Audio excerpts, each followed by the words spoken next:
Greetings and welcome to Edgy Ideas, the podcast that explores what it means to live the good life and create the good society in our disruptive age. My name is Simon Western, and I will be talking to invited guests about diverse topics, exploring social conscious and unconscious dynamics and desires.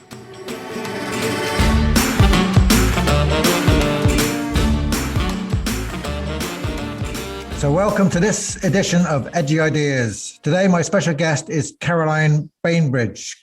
Caroline is a professor of culture and psychoanalysis at Roehampton University and is a practicing member of the Analytic Network Coaching. She trained as an organizational consultant at the Tavistock Clinic, and Caroline has a profound fascination with psychoanalysis. She edits a book series on the theme of popular culture and psychoanalysis for Routledge. She's widely published in the field and a former editor of the journal Free Associations.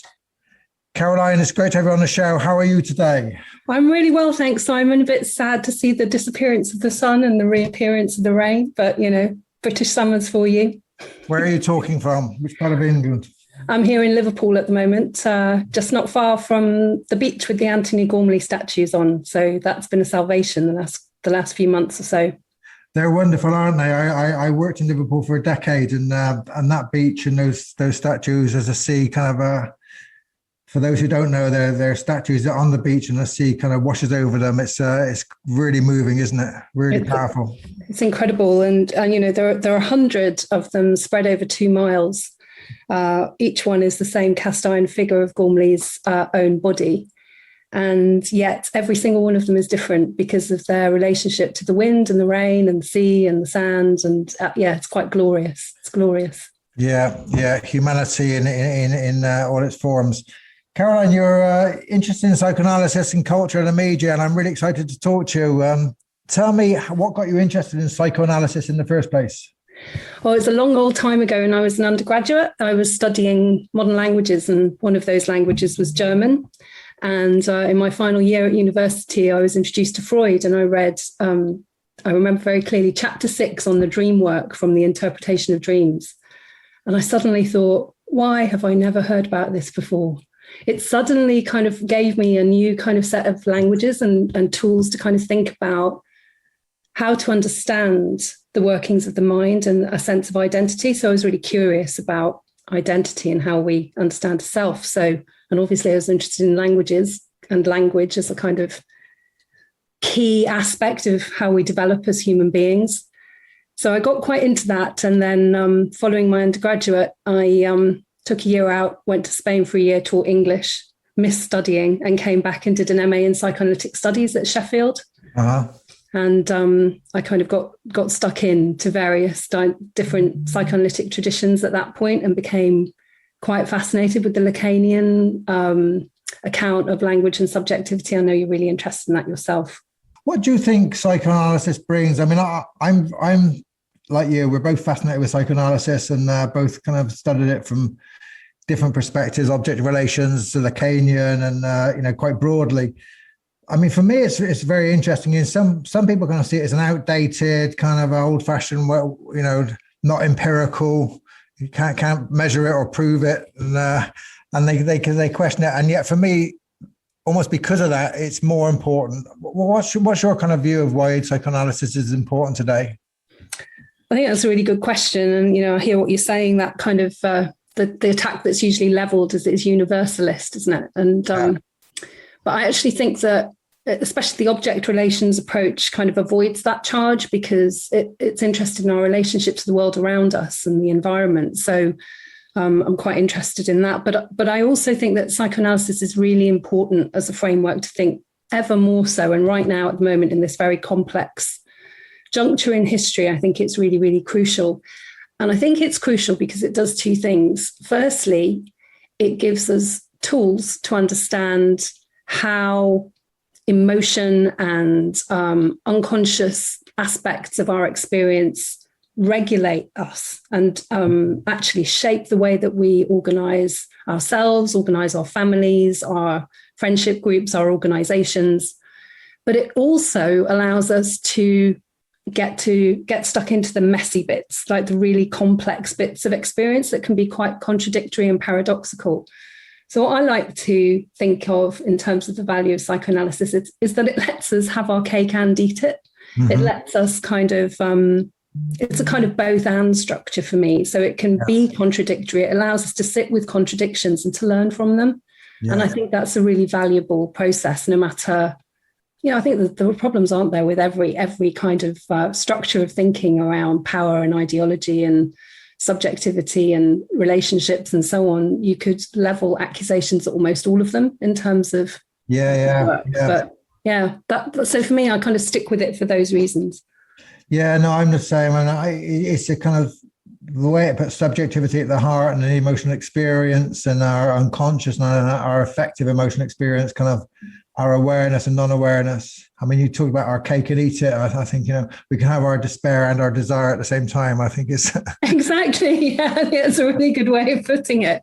It's like, for me, it's to live with messiness, and to actually acknowledge that messiness is actually fundamental to what it is to be human. That's right. And you apply it these days to media and culture. Say a bit more about your work in the university. Yeah, so for the last 10 or 12 years or so, I've been working, as I said earlier, from the object relationships piece, and thinking about how, as we've entered into this highly digitalized, highly technologized phase of history, we can't really get away from media. Media is absolutely everywhere, whether we like it or not.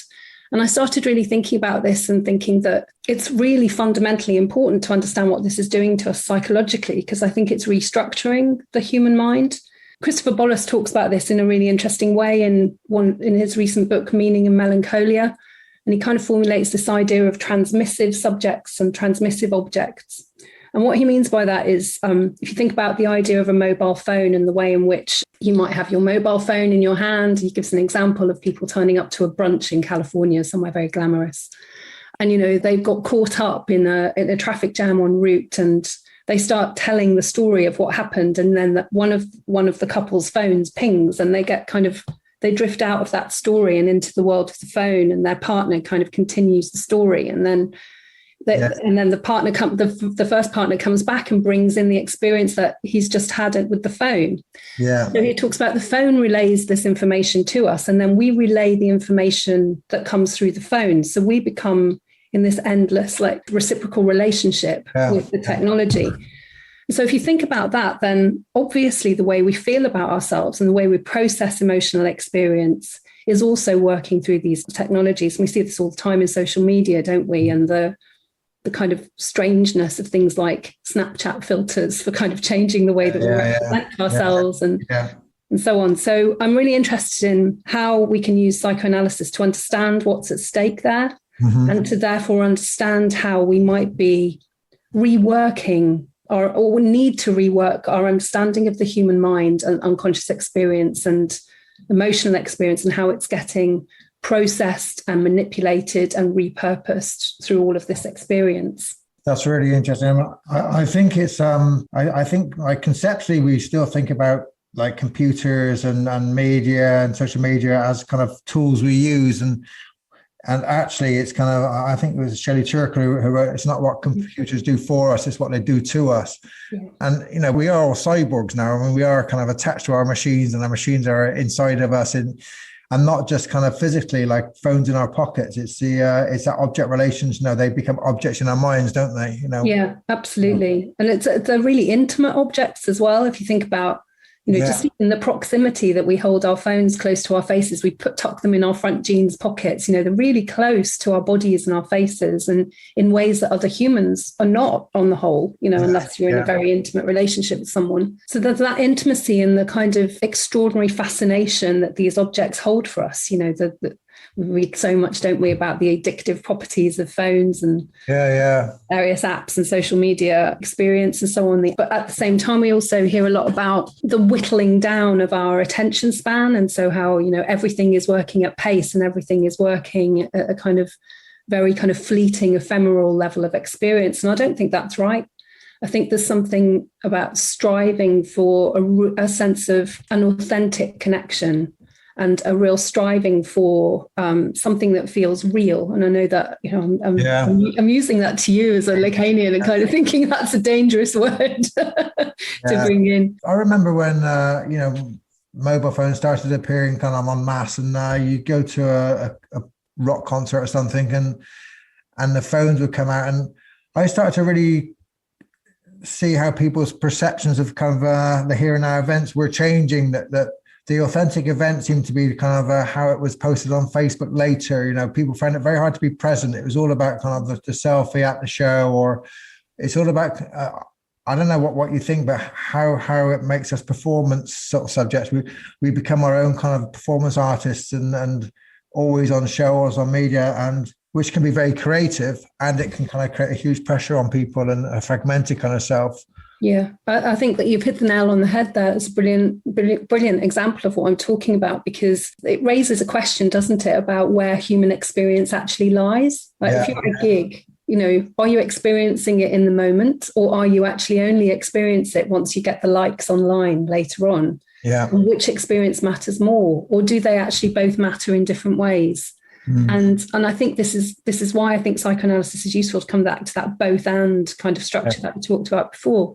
I think it's both aspects of experience. And one thing that I've learned quite recently, actually, through my dropping into the new social media app Clubhouse, is of the existence of this new concept called the metaverse, which I'd never heard of before, where, you're living life in boring old real life, where we're all chained to Zoom and, worrying about whether or not we can be heard properly or the internet is reliable enough. But at the same time, we've got this alternative parallel existence, which is sometimes happening at the same time and sometimes happening out of time and out of kilter with our real lives. And you can see that, can't you, when people are like stuck at bus stops or on train stations and just absolutely mesmerized and don't seem to be in the world, in the real world. So this hopping between different worlds or realms of experience that I think is really fascinating, because where does the human lie in all of that? If we're going to think about human nature and the changes that are happening in human nature as this kind of relationship to technology and experience really embeds itself. So it's absolutely naturalized now, isn't it? It's totally pervasive, and like you said, that naturalizes it kind of, particularly those who've grown up in the digital age, they are in this kind of metaverse. They are kind of just present in it. It's not something they question at all. Yeah. Well, there's apocryphal stories, aren't there, of babies on buses trying to swipe the window, which always amuse me. But I think our fascination with those kind of examples of babies and babies' experience of technology really speak to us about the depth of change that's happened and the way that we don't actually seem to have the tools to unravel this. I think another backdrop for me is always also that, there's a lot around pandemics of anxiety and pandemics of loneliness and so on. And this particularly being the case for young people, Gen Z kind of people, I suppose. Mm-hmm. And I'm kind of interested in how those emotions of anxiety, loneliness kind of speak to something that's missing in real life, and speak to the lack of actual contact in community, family groups, neighborhood groups, and so on. And the way that contact is presented in a kind of alternative or illusory way through our contacts online. So there's something very important, I think, in terms of recent psychoanalytic theory as well, around relatedness and relationality in all of this, which is another kind of conceptual theme that I like to try to hover over when I'm thinking. Yeah, let me think aloud to you, Caroline. I was thinking about the Lacanian concept of lack and the object patia, which covers lack. So we find lack painful. It points to our real. It opens up our desire, but we kind of like to cover it up. So we buy consumer goods to cover the lack we feel. We have all these attachments to communications. We can click on something very, very quickly the minute we feel lack and emptiness to get in the way. But I was reading somewhere about a Lacanian view of how the big other is taken out of the game in this new social kind of media world, that you can actually have endless jouissance, endless circular jouissance. So you can choose on Facebook, on social media, which group you attend, who you talk to, and you can always kind of get what you want. You can always kind of, if I want to believe in the conspiracy theory that kind of monkeys can fly, I can find someone on that internet which kind of to join my group, and you can always gain kind of satisfaction through this kind of multiverse in which we live, and that takes out kind of the big other, but it leaves you deeply unsatisfied. Absolutely. Does that kind of make any sense to you? Any kind of thoughts on that? Absolutely. I think it creates a kind of profound emptiness, doesn't it, inside? And I've tried to write about this in an article that I wrote recently on binge watching, actually, and the fascination with binge watching. And I was thinking about how two very popular shows for binge watching were Mad Men and Breaking Bad. Mm-hmm. And I found it really interesting that the main character, spoiler alert for anyone who hasn't watched the shows, but the main character of Breaking Bad obviously has a diagnosis of lung cancer that seems to be terminal. And one of the ensemble characters in Mad Men, Betty Draper, also eventually gets a diagnosis of cancer. And I'm really, really interested in what psychoanalysis talks about in relationship to the insides of bodies, and the way in which these cavities get filled up by these alien diseases, that fill up the emptiness inside.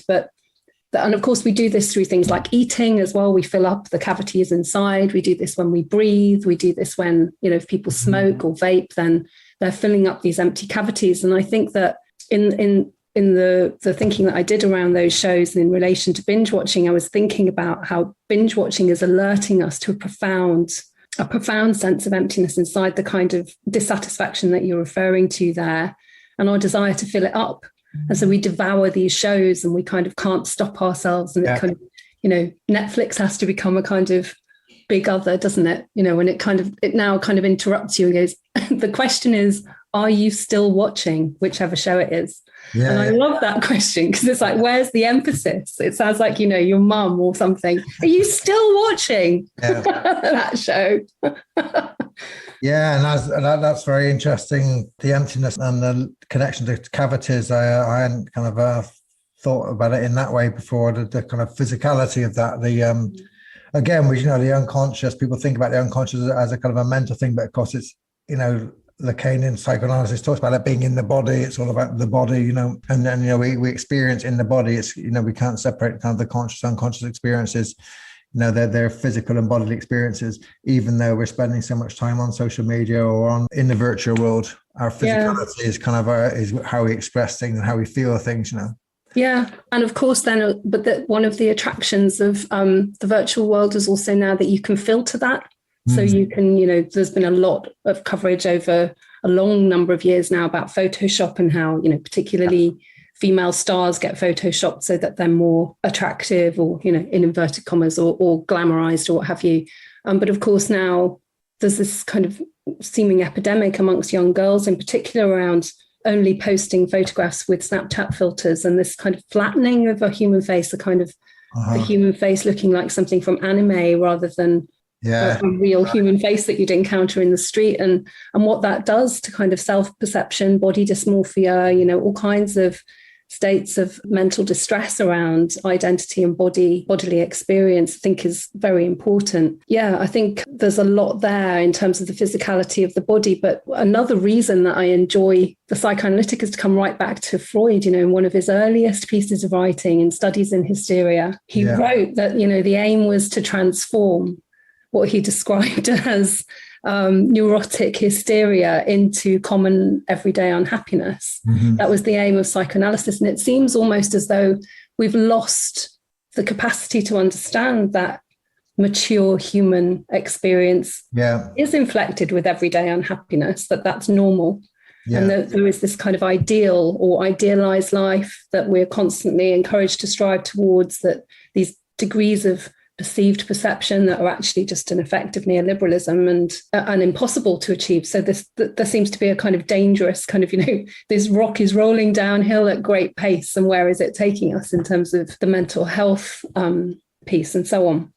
Yeah, no, I think it's really important. I mean, the other thing about psychoanalysis, people often think about it in terms of the individual, and they kind of have an iceberg in their mind. You have the ego at the top or your consciousness at the top, and then beneath that, your superego and your id and your unconscious.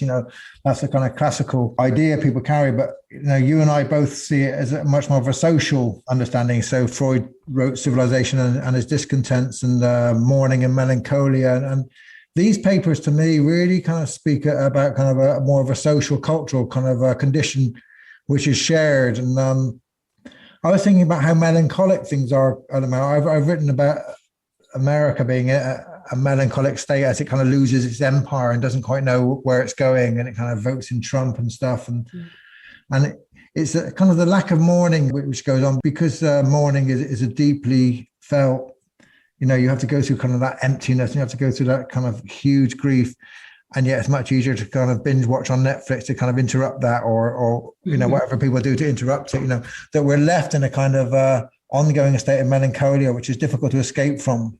Absolutely. I think that's absolutely crucial. And there's very little space for mourning in our culture at the moment, I think. And obviously with the terrible experience of the past year around the globe, then it's ever more important to create these spaces for rituals and to ritualize this experience and to acknowledge the experience through, commemoration and so on. It will be interesting to see how and where this unfolds and at what kind of rate of pace. I think the melancholic strain has been around for a while, and it's certainly been intensified a lot. I don't know if you've watched the film Joker, Todd Phillips's Joker. I've seen bits of it. I haven't seen the whole thing. It's an extraordinary film. I mean, I think it's in that camp of love it or loathe it. And, I was really interested in the media response to it, because it was held up as, a terrible film it was an incel film, and it was going to wreak havoc. And, it was incarnating the kind of values of the far right and this misogynistic kind of world that we live in. And actually, I think it's doing something very profound. It's putting on show the collapse of all that we've taken for granted, certainly in my lifetime, in terms of ideology and power structures, I think. And the way that that's imploding at the moment all around us. It was imploding before the advent of the pandemic. It was certainly imploding around, and we saw this all over the place in terms of, Brexit, the election of Trump, the kind of the rise of right-wing governments across Europe and around the world more broadly. I think we were beginning to see the late stages of neoliberalism and the implosion that was coming, and that this is kind of often attached to a particular kind of white masculinity. Mm-hmm. And I think Joker does a really good job of kind of bringing the underside of all of that, and the kind of panic and the really messy, complicated, unpleasant dimensions of that experience up for us to think about, and actually puts it in our faces and challenges to actually think about this stuff. Yeah. So I think that going alongside what you've said, really helpfully there about melancholia, and, your work on this is really important. There is also the need for us to kind of, as with any kind of melancholia, the need for us to kind of create space for it to be contemplated, to create space for it to be seen, acknowledged, in order for it to be thought and understood. And that, I think it's another really important aspect of why a psychoanalytic critical set of thinking is so potentially rich, because it invites us to do the pausing and to stop racing ahead through time as though melancholia is all that there is. It invites us to kind of stop and think together. I think togetherness is something very important that we're missing, obviously, after the kind of experience of the pandemic and lockdowns everywhere and so on. But that togetherness and coming together to kind of represent and interrupt this melancholic process seems to be incredibly important right now. Yeah. Another thing you write about a lot is the cinema and kind of the experience of being in a cinema. I was just in talking to recalling an author. Is it Laura Mulvey? Yeah, Laura Mulvey. Yeah, Laura's work. Very powerful paper I read, and the effect of the gaze and the male gaze and can you say something about that? The power of cinema and what it does to us and the gaze? Yeah, sure. There's a whole load, I won't go into all of the details, a whole load of film theory that uses Freudian and Lacanian psychoanalysis to theorize the pleasures of cinema. And kind of talks about cinema as only this unusual space in our cultural setup, in that you buy something sticky and sweet and you go into a dark environment, you sit there and there's a projector at the back, you can't see the projector. So it's like watching dream images. And of course, there are no images there. What we're watching is a play of light on a satin screen, but we enter into this as a kind of illusion, and we act and respond to it as though it's real, and we get embroiled, don't we? And we identify and so on. And Laura Mulvey's work is around, she makes it's a very seminal kind of piece of work published in 1975, where she argues that the gaze in cinema, Hollywood cinema, is always structured as male, because the director's male, the camera operator's male, the protagonist's often male. And there's been like 50 odd years of feminist debate subsequently about whether there's any such thing as a female gaze. And in some of my early work, I was using, I used a post-Lacanian philosopher in the feminine. She doesn't like the word feminist, to kind of think about cinema made by women and the way in which there was a lot of kind of big kind of blockbuster style films in the 90s. Films like The Piano and Orlando and things like that. So I was quite interested in how a particular set of cinematic experiences opened up a possibility for women to see aspects of their own gendered experience that aren't usually able to be put into words.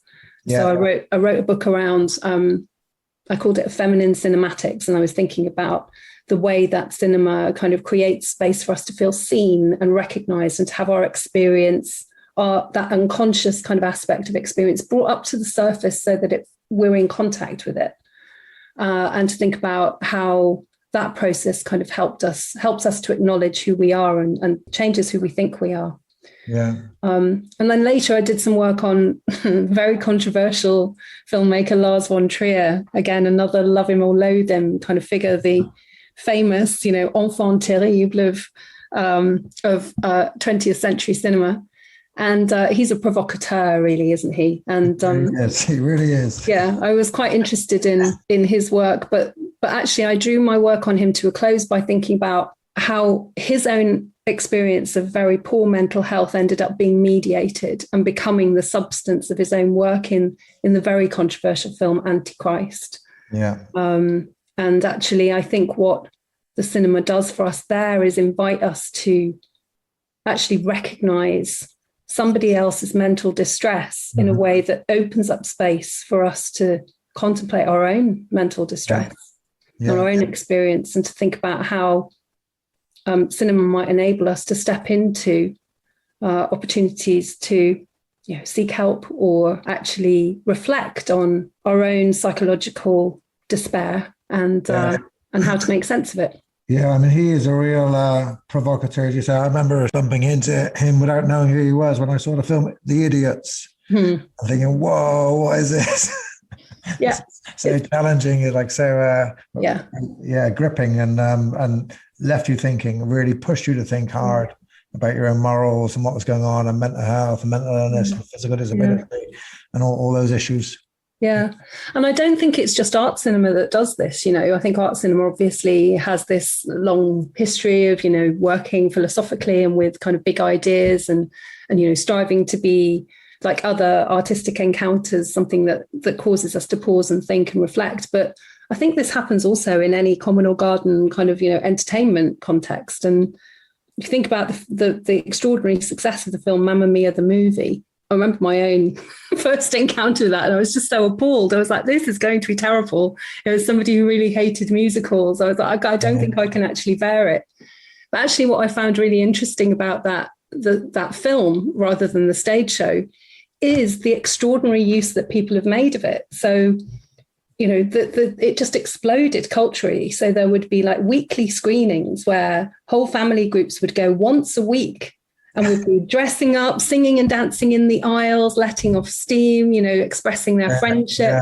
And this wasn't just, a one-off. It's global. It's absolutely global. The sing-along of Mamma Mia. And the DVD sales, there's a copy in almost, I think it's like half the houses in the world have a copy of Mamma Mia, the movie, on DVD. Wow. And so there's something there. Yeah, you need to rush out quick. Get yourself one online. There's something there. I think about. It's a profoundly, it's a very trite kind of silly piece of work in lots of ways, but it's hugely pleasurable and hugely joyful. And there's something about the way that film can enable a joyful experience that really puts us in contact with who we are. And I think that the success of that film is really to do with the songs of ABBA and the way that, we get returned to early life experience or to experiences that are associated with close contact with family and friends, wedding, discos and so on. Yeah. We have a lot to thank ABBA for. I think it's going to be very interesting to see how cinema does survive. I mean, there was a lot of predictions once you've got kind of your Netflix at home and stuff that kind of people would just sit at home and watch, and of course they do, and in their billions, but they also still go to cinemas, and that darkened space, that entering into that kind of a dreamlike state is still very compelling, isn't it? It really is, and I think it's also a really rare opportunity, isn't it? Because you can go in a large group, you can go on your own, you can go in a couple, what have you. Yeah. You always have your own individual experience. Yeah. And, when you come out of the film and you've got a different experience to the person or people that you've gone with, it's always quite extraordinary to hear their experience and to kind of have some tangible proof of the way that we all have a life of the mind that relates to media in its own individual way. And I coming back to Von Trier, I remember very, very clearly 2011 when he released his film Melancholia, going to see that at a particular point in my life where I was quite sad. Yeah. And I could not speak about the film. I could not speak about my experience of it. And yet I couldn't get the images out of my mind. Oh. And it was 3 years until I could speak about it. When I was invited to speak about it as an academic, it forced me to think about why I couldn't speak about it. And that seemed to release something in my selfhood and in my mind around that particular emotionalized experience for me. So there is something quite therapeutic about cinema, I think. There can be, yeah. I mean, some of his films I can't watch. I'm kind of some of the more challenging ones, but Melancholia was like, it was a mixture of depression and beauty, grief, and it was end of the world. Oh my God, it left me. I remember I walked out of that cinema kind of like, just silence, like you say. It's like it's devastating, isn't it? I mean, but it's beautifully devastating. It's like beautiful and devastating. It's like it's a proper definition of the sublime, isn't it? Yes. You've reminded me that I was also quite interested at the start of the pandemic that there was this sudden surge in a desire to watch end of the world media. Mm-hmm. So lots of people watching films like Contagion or there's a French series on Netflix called Into the Sun, and other kind of zombie-led kind of media. And I was at first appalled, thinking, what are people doing? There's enough going on. The world's on fire outside our windows, And then I thought about it and thought, actually, these end-of-the-world media always have a happy ending. So there's something about an expression of hope and a wish, and actually a self-soothing kind of choice in the decision to watch this stuff that also speaks to us about what's going on in contemporary experience. So the media tells us a lot, I think, about. Absolutely. It tells us and it shapes us. I just want to ask you, you think quite a lot about psychoanalysis and power and social power and gender and diversity issues. And in the USA in particular, but in the West, there's this big shift towards kind of identitarian politics and identity being really kind of a rising up. And I just looked at a recent website in one of the corporations I'm working with, and they had the LGBTQIA, I think it was, with these different acronyms going on and on. And I wondered, from a psychoanalytic point of view, what sense you make of the importance of identity and sub-identities and all the questions around gender and sexuality and just kind of the intense focus on it. Yeah, it's a very interesting moment that we're living through, isn't it? With a profound kind of set of changes. And I think underlying it all is that kind of idea that I touched on earlier about the implosion of neoliberalism and the way in which that's taking a kind of, the hegemonic kind of source of power out of the picture, albeit at a kind of glacial pace. But we are kind of seeing an incipient collapse, I think, of things like the patriarchy and the neoliberal agenda and the kind of emphasis on capital and a certain shade of capitalism, at least. Yeah. And I think what's going on is that there is a kind of opportunity in this kind of highly disastrous moment that we seem to be living through. You know, I'm not just thinking about the pandemic here, but I'm also thinking about climate emergency and the political emergency, the very kind of very split kind of and fixed kind of positions that we're seeing in our political arenas at the moment. You know, that the middle ground has been evacuated, hasn't it? And I think that when you're living in that kind of schizoid state, there is an opportunity for oppressed voices to kind of rise up, and those that have been othered to kind of be seen, because there is a kind of clutching around at experience and an opportunity to kind of make voices heard that haven't been heard before. And so, you know, I'm interested in the idea of not being able to breathe as a kind of key marker of our times. You know, whether that's in regard to the murder of George Floyd, or whether it's in regard to the murder of Sarah Everard, or to the extraordinary number of global deaths around COVID. Not being able to breathe tells us something about the suffocating nature of ideology. And yet there are voices that are starting to be heard. And I think that there's something also coming to bear. You know, someone who's worked with critical thinking, critical theory for 25 years or so now, there is, you know, the postmodern logic in theory was always everything is in flux, you know, nothing is fixed. Yeah. Everything is up for grabs, and we need to see ourselves as fluid individuals, pluralistic kind of bodies and identities. And actually, I think that's what we're seeing being made real at the moment. Yeah. You know, in the context of the LGBTQ plus settings, then there is an idea of non-binary, which I find extremely interesting. You know, in some ways, by definition, we all ought to be queer or non-binary, because that would give us more scope to actually flex and flux in our lives, and perhaps enjoy more creative lives as a result. And the kind of changes that are happening, which are so urgent around social responsibility, I also find very interesting. You know, the idea that it's no longer incumbent on people of colour to do the labour around making space for experience of people of colour to be witnessed and seen and acknowledged and actually addressed and made valuable, that this is the work of white people, and that's extraordinary for white people to actually be placed in that position of responsibility. So there's an urgent invitation and an urgent need for us all to step into that with willing hearts and open minds, I think. Yeah, and I think your analogy of not being able to breathe, I mean, that also speaks of the climate crisis and the pollution and stuff. It's that really resonated with me, and the suffocating ideology. And I did a podcast with a friend on queer culture, and it's for me, the kind of queer ideology is actually one of the great hopes of our times. It's like, you know, it actually speaks to our times, and it speaks to kind of a post-modernity, because modernity wanted to kind of have these clear boundaries between kind of male and female, and between kind of rich and poor, and between classes. And it was all about division of labor, and that was supposedly kind of about progress, and yet it's left us in quite a big suffocating mess. Yeah, absolutely. But also, I do, you know, the queer analogy also makes people precarious and left behind, and you get kind of as we know from psychoanalysis, when people feel anxious and under pressure and fearful, then their defenses come up, and you get cries to build walls and to lock people up, and so we're seeing all that playing out, aren't we?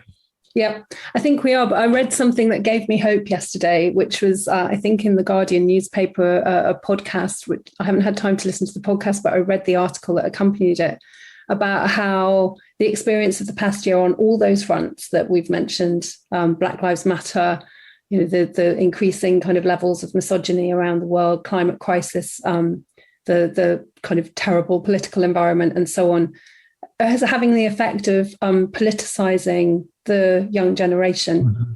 and that there's a new kind of level of activism emerging amongst Gen Z people, which I find, having worked with young people for a long time, to be absolutely refreshing, because there's been an absence of interest in the political in my professional life for a long, long time. So to have that come back feels really, really exciting and full of hope for me. Yeah, absolutely. I mean, I've got a paper coming out this month, actually, on the meaning of Greta. And, I can't wait to read that. That sounds fab. Psychoanalytical insights into kind of the social meaning of Greta. So I'll send you that. Wonderful. Exactly what we need. I enjoy doing that research. But like you say there, she expresses kind of a lot of kind of that activism and hope and of that generation. And I think that's really important. We're running out of time. We could go on forever. It's really interesting talking to you, Caroline. I ask my guests at the end of each podcast if they have anything to say to the audience on how to live a good life or the meaning of a good life and creating a good society. Anything from your experience which might help. Two tiny questions there. Ambitious project we're on. Fabulous questions. I think in terms of living a good life, I've always held in mind a wonderful book that I read a long time ago by a sociologist called Ian Crabb, who wrote a book, I think it was 1994, called The Importance of Disappointment. And I think that actually, harking back to that idea of being able to tolerate everyday unhappiness and being able to understand that disappointment is a huge opportunity for learning and also development is really important for me as a life lesson in how to strive to live a good life. And then in terms of the good society, I think there's something in this piece that we've just been talking about around social responsibility. And for me, I don't often return to the work of Luce de Rigoray these days, but I do on this because she has this wonderful concept in which she's interested in ideas of gender, but I think this applies across the board. She refers to the need for respect for the radical irreducibility of the other. And I think that is potentially one of the most powerful concepts for us at the moment in terms of reorganizing our sense of social structures, our sense of social responsibility, and our sense of how the balance of power is in shift and what might need to come out of that. So, I think those two concepts would be the organizing principles for me, if they make sense. Beautiful. Yeah. I mean, the irreducibility of the other, in layman's terms, don't box people into boxes. Anybody can be many different things. Yeah, absolutely. And also for the fact that, I think there is a tendency, isn't there, for us to, as you say, box people in, pin people down, and we make fixed assumptions about who people are. And we always need to give people wriggle room. We will always need people to give people room to address the offences that they've caused, or, the mistakes that they have made, and to grow and learn in the same way that we have to allow that space for ourselves. Yeah, and that aligns to Lacanian psychoanalysis, of course, one by one. Each subject is absolutely kind of unique in the society. So listen, this has been lovely talking to you. Very, very interesting. I'm sure the audience will love this. So thank you very much for your engagement. It's been such a pleasure, Simon. I really appreciate the invitation. It's just so great to have time to talk with you about these things. Thanks very much. Thanks so much. I appreciate it. Thank you for listening to Edgy Ideas. If you enjoyed our podcast and would like further information about our coach and leadership training, or would like to join our advanced community of practice where we discuss edgy ideas and much, much more, please contact me, Simon@analyticnetwork.com.